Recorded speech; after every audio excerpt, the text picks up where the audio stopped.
Nursery LKG UKG ಯಾಕೆ ಅತ್ಯಂತ ಮುಖ್ಯ? ಬಾ ಸವಿತಾ, ಎಷ್ಟು ದಿನ ಆಯ್ತು ನೋಡಿ. ಅರೆ, ಮಗಳ್ ಖುಷಿನೂ ಬಂದಿದ್ದಾಳೆ. ಇವಳಿಗೆ ಈಗ 4 ವರ್ಷ ಅಲ್ವಾ? ನರ್ಸರಿ ಅಥವಾ LKGಗೆ ಸೇರ್ಸ್ಲಿಲ್ವಾ? ಸೇರ್ಸಿದ್ದೆ ಮೇಡಮ್, ಆದ್ರೆ 1 ದಿನ ಹೋದ್ರೆ 3 ದಿನ ಹೋಗಲ್ಲ. ಸಣ್ಣ ಮಗು, ಅಲ್ಲಿ ಏನೂ ಸರಿ ಪಾಠ ಇರಲ್ಲ, ಯಾವ ಪರೀಕ್ಷೆನೂ ಇರಲ್ಲ, ಏನೂ ಇರಲ್ಲ, ಬರೀ ಆಟ ಅಷ್ಟೇ ಅಲ್ವಾ. ಅದಕ್ಕೆ ಸುಮ್ಮನಾದೆ. 6 ವರ್ಷ ಆಗ್ಲಿ, ಆಮೇಲೆ ಒಂದೇ ಸಲ ಒಳ್ಳೆ ಶಾಲೆಗೆ ಸೇರಿಸ್ತೀನಿ. ಅಯ್ಯೋ ಸವಿತಾ, ನಿನ್ನ ಈ ಆಲೋಚನೆ ತಪ್ಪು. ಮನೆಯ ಕಟ್ಟಡ ಗಟ್ಟಿಯಾಗಿರ್ಬೇಕಾದ್ರೆ ಅದರ ಅಡಿಪಾಯ ಬಲವಾಗಿರ್ಬೇಕು. ಮಗುವಿನ ಭವಿಷ್ಯ ಉಜ್ವಲವಾಗ್ಬೇಕಾದ್ರೆ ನರ್ಸರಿ, LKG, UKG ಅನ್ನೋ ಅಡಿಪಾಯ ಅಷ್ಟೇ ಗಟ್ಟಿಯಾಗಿರ್ಬೇಕು. ಅದೇಗೆ ಮೇಡಮ್, ಅಲ್ಲಿ ಬರೀ ಆಟ ಆಡಿಸ್ತಾರೆ ಅಷ್ಟೇ ಅಲ್ವಾ? ಅದೇ ಮುಖ್ಯ. ಅದಕ್ಕಿಲ್ಲಿ 100 ಪ್ರಮುಖ ಕಾರಣಗಳಿವೆ. ವೈಜ್ಞಾನಿಕ ಕಾರಣ, ಬ್ರೈನ್ ಡೆವಲಪ್ಮೆಂಟ್. ಮಗುವಿನ ಮೆದುಳಿನ 85% ಬೆಳವಣಿಗೆ 6 ವರ್ಷದ ಒಳಗೆ ಆಗತ್ತೆ.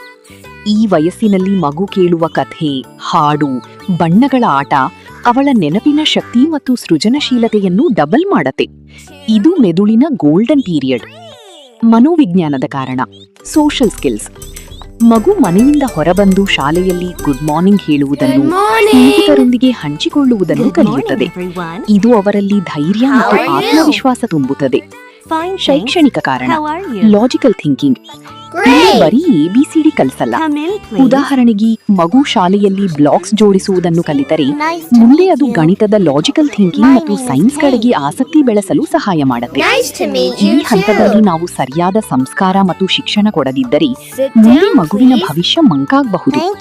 ನಿಜ ಹೇಳ್ತಿದ್ದೀರಾ ಮೇಡಮ್. ನರ್ಸರಿ ಮತ್ತು KG ಕ್ಲಾಸ್ಗೆ ಇಷ್ಟೊಂದು ಮಹತ್ವ ಇದೆ ಅಂತ ನನ್ಗೆ ಗೊತ್ತೇ ಇರ್ಲಿಲ್ಲ. ದೊಡ್ಡ ತಪ್ಪು ಮಾಡ್ತಿದ್ದೆ. ನಮ್ಮೂರಲ್ಲಿ ತುಂಬಾ ಒಳ್ಳೆ ಶಾಲೆ ಇದೆ, ಶ್ರೀ ರೇವಣಸಿದ್ದೇಶ್ವರ ಇಂಗ್ಲಿಷ್ ಮೀಡಿಯಂ ಶಾಲೆ. ಇವತ್ತೇ ಹೋಗಿ ನನ್ನ ಮಗಳನ್ನ ಸೇರಿಸ್ತೀನಿ. ನಿಮ್ಮಿಂದ ತುಂಬಾ ಉಪಕಾರವಾಯಿತು.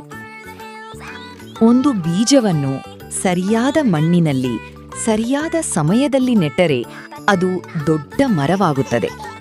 ಹಾಗೆಯೇ ಮಗುವಿಗೆ ಸರಿಯಾದ ಪ್ರಾರಂಭಿಕ ಶಿಕ್ಷಣ ಸಿಕ್ಕರೆ ಅದು ಒಳ್ಳೆಯ ನಾಗರಿಕ, ವಿಜ್ಞಾನಿ, ಶಿಕ್ಷಕ ಅಥವಾ ನಾಯಕನಾಗಬಹುದು. ನಾವು ಮಕ್ಕಳಿಗೆ ಕೇವಲ ಓದು ಕಲಿಸಬಾರದು, ಕನಸು ಕಾಣಲು, ಪ್ರಶ್ನೆ ಕೇಳಲು, ಒಳ್ಳೆಯ ಮಾನವನಾಗಲು ಕಲಿಸಬೇಕು. ಯಾಕಂದರೆ ಇಂದಿನ ನರ್ಸರಿ ಮಗು ನಾಳೆಯ ದೇಶದ ಭವಿಷ್ಯ. ಧನ್ಯವಾದಗಳು.